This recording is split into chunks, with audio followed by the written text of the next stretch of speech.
Today in crypto, I have got a warning for all Bitcoin investors. There is a signal flashing right now in the stock markets that could mean big trouble for not just the equity markets, but also potentially for Bitcoin and the entire cryptocurrency market. Because understanding the big picture, it is absolutely critical as an investor. So make sure to stick around for this whole video, even though we're not going to be diving into the next 100x altcoin during this video.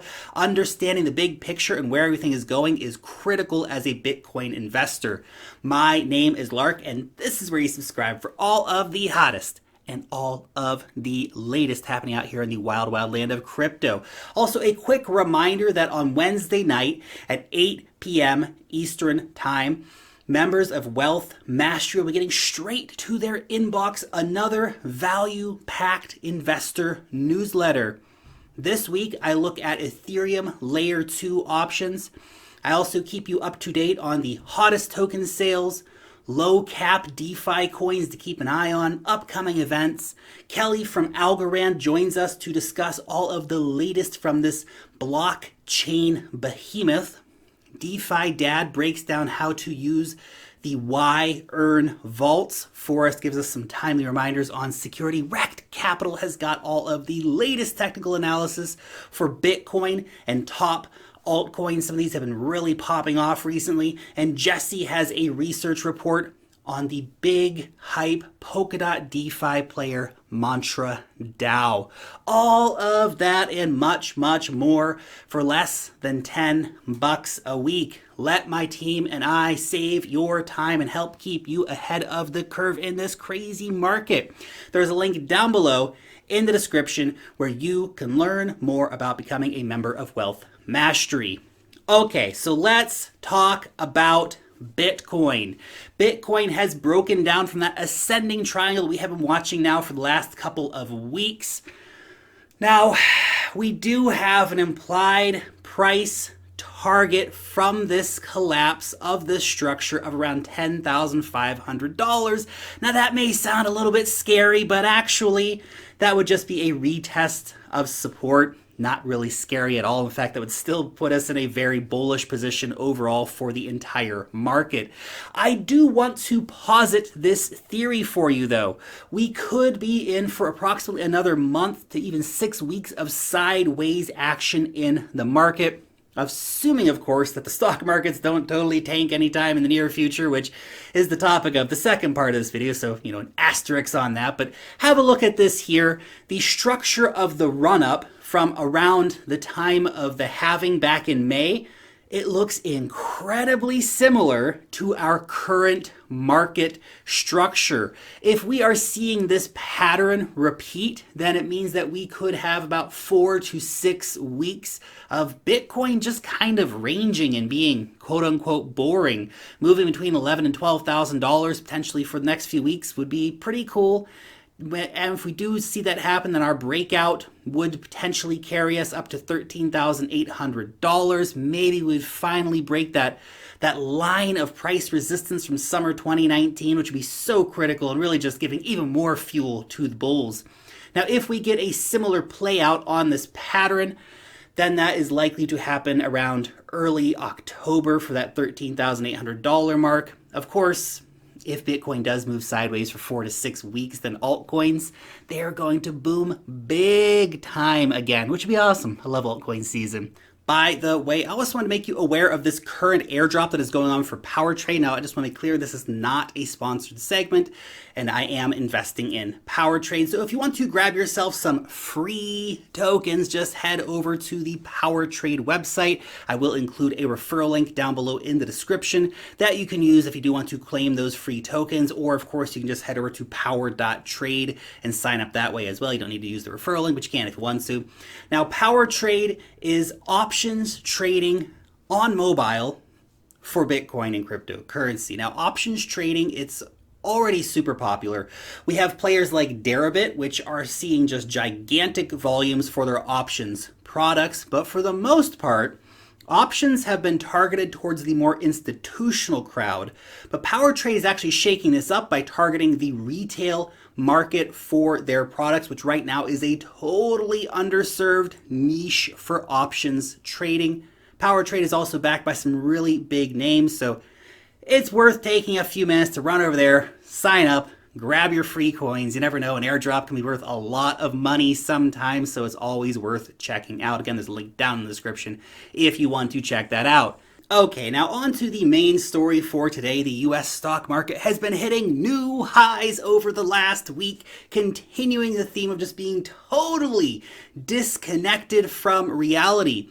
So the NASDAQ Composite Index just hit a new all-time high. In fact, it has been hitting new all-time highs since like June. The Dow Jones Industrial Average has been on an absolute tear, although it is still 5% below the all-time highs. The S&P 500, it just hit a new all-time high. Now, to be fair, this is only like a few dollars above the previous all-time high of late February, but nevertheless, that is a new all-time high. Now, this is incredibly significant because that means that during a time of just unprecedented, massive economic uncertainty, that the markets, they have been totally disconnected from that plain and simple reality. They've been mooning while the economy has been tanking. GDP's down, and there's a whole bunch of other metrics that just look terrible. There's all kinds of craziness going on. And as investors, we cannot ignore this. We absolutely must be paying attention to this and keenly aware of the potential impact of what is going on with the equity markets, because Bitcoin has been very reactive to the traditional markets movements.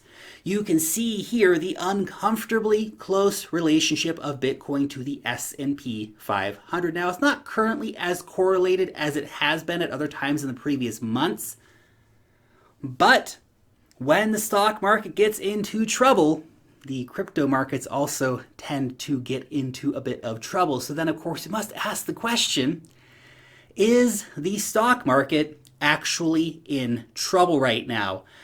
I mean, hey, new all-time highs, they sound great and all, but there are a few factors which might bring these stock markets back down to earth in a potentially very dramatic fashion. But before I share those factors with you, there is one more indicator that I just want to share with you that is kind of this canary in the coal mine flashing that, danger, Will Robinson, danger, danger. This is the so-called Buffett indicator, which is showing that the market is currently way overvalued. Now, this takes the Wilshire 5000 index and divides it by the US GDP. The last time it was this overvalued was back in 2000 when the dot-com bubble burst and it hit a high of 32%. Then where there was 2008 when we had the financial crisis, it was only at 7% at that particular time. We're now around like 51% or something like that. So that's insane. Now, does that necessarily mean that the market's going to crash big time? I think 2020 obviously is different than those 2 years that I just mentioned because there was no pandemic in 2000 and 2008. So that's something you definitely have to keep in mind. But it is an incredibly clear indicator that the markets are just totally unhinged from reality. So let's dive into the factors that could bring this house of cards tumbling down, because I feel like it only needs a little to get it going. The first is, of course, that the pandemic is far from being over at this point. Key market events around this currently seem to mostly be linked with the likelihood of a vaccine coming out. So if it seems that a vaccine will be distributed this year sometime, well, then the markets will probably continue their upward trajectory.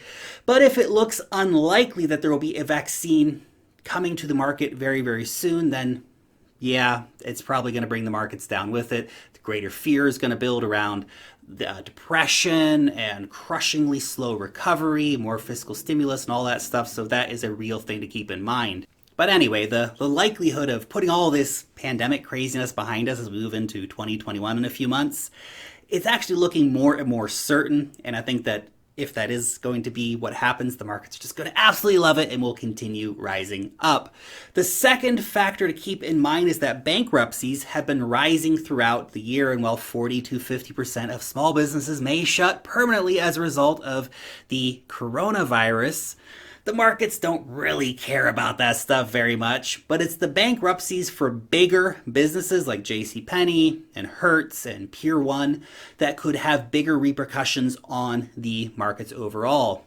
But the market really may not care about that stuff that much because There's always money to be made in the market, and there will be winners and losers, and some companies are going to go bankrupt. What are you going to do? If we look at the S&P 500, then a full 62% of companies are posting losses, but 38% have posted gains, and some of them very, very big gains. The sectors that are hot right now, of course, are tech, health, consumer staples, and energy. Basically, all of these sectors have grown enough to offset the losses in the other areas of the market, which is actually quite impressive when you think about it. Now, of particular interest here to us as Bitcoin and cryptocurrency investors is that tech stocks have been performing very, very well, meaning that tech markets, like cryptocurrencies, I think will continue to perform very, very well in this current environment because they are kind of uncoupled to an extent with what is going on elsewhere. And the third factor which could cause serious market turmoil would be the inability of the US Congress to agree on a new stimulus package. Millions of Americans are unemployed. Millions of Americans are facing eviction. Millions of Americans are food insecure. They're in dire need of help. But Congress has been dreadfully slow in passing a new bill. It was supposed to happen weeks ago, and here we are still. Now, it will at some point pass a bill, and when it does, two things are going to happen. One, is going to give more confidence to the market that the government's supporting the market no matter what, and of course, two, is that it's going to likely transfer wild amounts of money to the elites once again, because every other bill has done that, so why wouldn't this one? And of course, some of that money will flow into the stock market. So that's a good thing for the stock market, I guess, and a good thing for the markets overall. And yeah, a good thing for regular people to at least get some breadcrumbs off of the table. But anyway, a bill will pass, and it's not going to pass because it helps the regular people, but it's going to pass because the market demands it to pass. It's the simple reality. Now, with all of that being said, should we be worried about what this means for Bitcoin? Is Bitcoin in big, big trouble here? I don't really think so. There's going to be short-term bumps. There always is. Look at the last bull run. There was lots of big bumps, 30-40% drops, but it doesn't change the long-term thesis of Bitcoin. And yes, we are increasingly seeing Bitcoin become institutionalized by Wall Street traders with Backed and the CME and Grayscale and all that stuff. But a big part of the interest from these crowds driving them to Bitcoin, it's the same thesis that is driving them into gold. Well, Bitcoin may be far, far away from the $9 trillion market cap of gold. We are increasingly seeing that this same investor class that likes gold, they also like Bitcoin, and they're increasingly taking an interest in Bitcoin thanks to people like George Ball and Paul Tudor Jones. They're signaling for the crowd that it's okay. So macro investors, they know what's up, and they understand that with the central bank acting so recklessly with their stimulus packages and their rate cuts, that the dollar could, of course, be heading into some stormy weather, and they want to have these safe haven assets. Gold's the established safe haven asset. Bitcoin is the up-and-coming safe haven asset. The long-term impact of that money printing policy, of the bailing out of the markets, of the buying corporate debt, of the lowering rate, that is going to be good for safe haven assets. It's going to continue to boost safe haven assets up in the market. It's going to be good for Bitcoin. And of course, the same factors driving tech stocks higher will also drive altcoins higher. That being said, of course, there's a lot of variables that could bring this whole house of cards down at any time because the markets are very dynamic, and they're also living in a total state of fantasy right now, so that's something you need to keep in mind. But if we do get another crash, I believe that much like March, it's going to be quite short-lived, maybe potentially very dramatic. Great buying opportunity for anybody if it does happen, but I just wanted to make this video for you as a reminder that even though we're all feeling super, super bullish, and I believe that we are entering a new massive bull cycle here, we also must not lose sight of the reality of the markets overall, because crypto does not exist in a vacuum. I know we want it to exist in a vacuum, but it just doesn't right now. Anyway, those are my two Satoshis. What do you think? Are we still at risk of some serious upheaval in the stock markets, or has the infinite money machine at the Fed fixed that problem for us? Let me know down below in the comment section. Thank you so much for watching today's video. I hope that you're having a freaking fantastic day. Living life, loving life, keeping it classy. You guys know what's up. Long live the blockchain, and peace out till next time.